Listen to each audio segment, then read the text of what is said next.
I say out of curiosity we ought to follow Velma first. Now turn to page 17. The crowd flees the threat of the ghosts. People panic and run in every direction. One of those directions is smack into Velma. Thump! She is knocked over and her glasses fly off her face. Oh no, I can't see anything without my glasses, Velma moans. She gropes blindly on the floor for her eyewear. Velma can hear the ghosts ranting and the passengers screaming. She smells something sticky. Plop, plop. Velma feels drops of goo drip on her hands. Suddenly a slimy hand grabs her arm. Yuck! No, Velma says as she tries to pull away. Ew, let go of me! But whatever has her won't let go. It only tightens its grip. It drifts a cold ooze or against a slimy grip. The cold ooze touches Velma's face. It dribbles down her cheeks like a clammy drool. For a moment, she thinks it's Scooby-Doo. Then someone puts her glasses on her face so she can see again, and Velma can't believe her eyes. Max Mulder! Velma gasps. You seem to need your glasses, Mulder says with a handsome smile. Thanks, Velma says as he helps her to stand. Why are you covered in goo? It's ectoplasm. The sea ghosts slimed me, Smolder replies enthusiastically. He turns to his camera crew. Did you get that on film? Sorry, boss, they shrug. There's no such thing as ectoplasm. It's as fake as the 19th century frauds who invented it. Velma scoffs. Not so. There have been documented cases, Smolder disagrees. You mean the cases where it was proven that the ectoplasm was cheesecloth soaked in egg whites? No, Velma challenges him.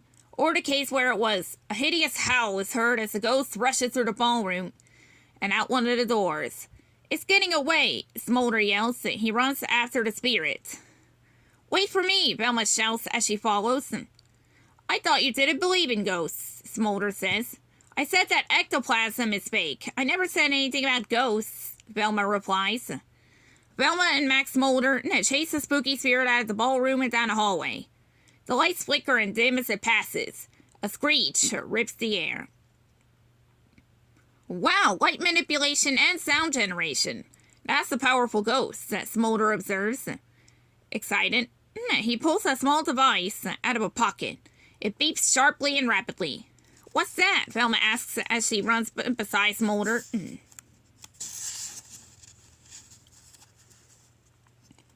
It detects ghost energy, he replies. Do you mean electromagnetic energy or bioelectric energy? Because there's no such thing as ghost energy, Velma states. You said that about ectoplasm, and yet I'm covered in it, Smolder points out. Suddenly, the specter passes through a metal door right in front of them. The device goes silent. No such thing, huh? Smolder smirks. Velma and Smolder stand in front of the large metal door. There are latches and locks on it, all around the edges. Velma tries to open some of the latches, but nothing budges. Smolder tries, too, and gets the same results. Why is this door so heavily secured? Velma wonders. That's a good question for Y-Files. Smolder says dramatically and whistles the theme music from the show. Very funny, Velma says humorlessly. Now let's be logical. Ask yourself, why is the ghost hiding behind a locked door? Smolder ponders. If it is a ghost, Velma says. It's a ghost. I'm covered with the evidence, Smolder replies. I think the better question is, how do we open the door? Velma decides. 66 or 69. Velma and Smolder stand in front of the locked metal door. They stare at it, trying to think of a way to open it. It's too bad I'm not a ghost. I'd be able to pass right through it, Velma jokes. Suddenly, a pair of, pale hands pokes out of the door. They are covered in dripping seaweed. Smolder's ghost detector device beeps wildly. The hands turn the latches and locks, and the door swings open. Be careful what you wish for, Velma gulps. The other side of the doorway is as black as the deepest night. That doesn't stop Velma or Max Mulder. They step through the portal.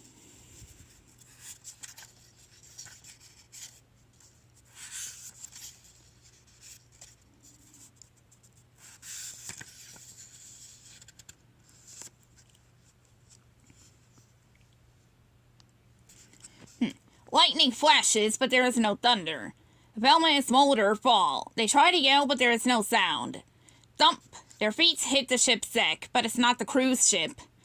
Velma and Smolder look around in surprise and awe. Sails billow above their heads. Wooden masts creak and deck planks groan. We're not in Kansas anymore, Max, Velma gasps. No, we're on a pirate ship. Specifically, we're on the Ghost's pirate ship, Smolder declares. A seaweed specter stands nearby, but here he is a living, flesh-and-blood man. His crewmates pay no attention to him. They all point at Velma and Max. Yar! Ghosts! A crewman yells. It be the Bermuda Triangle to blame. Here there be monsters, another sailor screams. He swings his sword at Velma. The saber passes through Velma as if she is missed. The other sailors stab at Smolder. The blades strike air. We're the ghosts here, Velma realizes. You're right. Listen to my ghost energy detector, Smolder agrees. The little device beeps loudly. We stepped across a bridge of time, or dimensions, or both, Velma says. That crewman was a ghost in our world, so we're phantoms in his. I wish my camera crew was here, Smolder groans. Our ghost man brought us here, but why? Velma wonders. A gigantic, gurgling growl makes the pirates fall to the deck in fear. A huge shadow crosses over the wooden planks of the sailing ship. Velma and Smolder look up. A kraken! Velma gasps.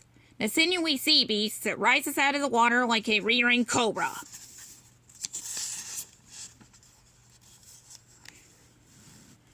No, the kraken is a myth, Smolder stammers.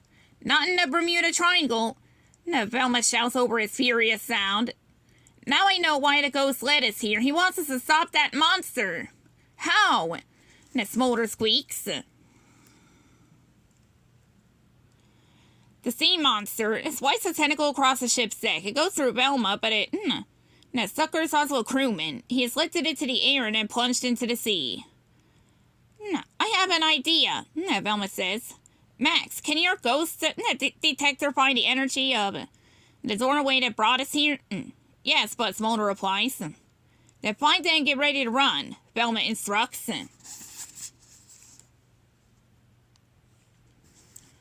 Velma digs into the pockets of her mad scientist costume. She rummages around until she pulls out a small makeup mirror. Really? You're worried about your makeup now? Smolder says. Watch and learn, Velma calmly replies. Velma twists the mirror so that it catches the light of the sun. The blinding beam hits the eyes of the monster. The kraken drops its victims from its tentacles and tries to scrub the irritating light from its orbs. Then it reaches for the source. Now would be a good time, Max. Where's the portal? Velma yells. Coming right up, Smolder shouts.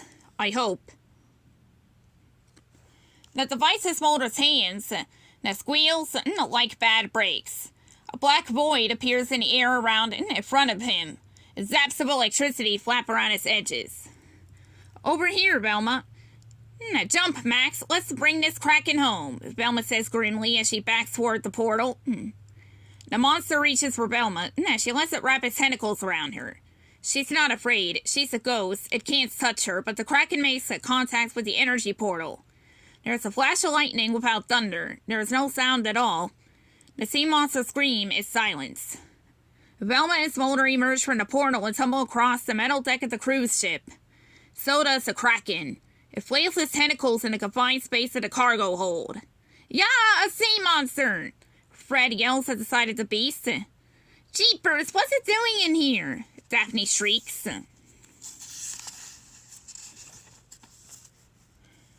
Daphne, Fred, where are we? Velma asks. Before anyone can answer, the sea beast goes through the ship's steel hull like a phantom. My theory was correct, Velma announces. The kraken is a ghost in our dimension. It'll swim the seas as another mystery at the Bermuda Triangle. And I'll be there to film it, Smolder declares. That finishes one path. But we still got a long way to go.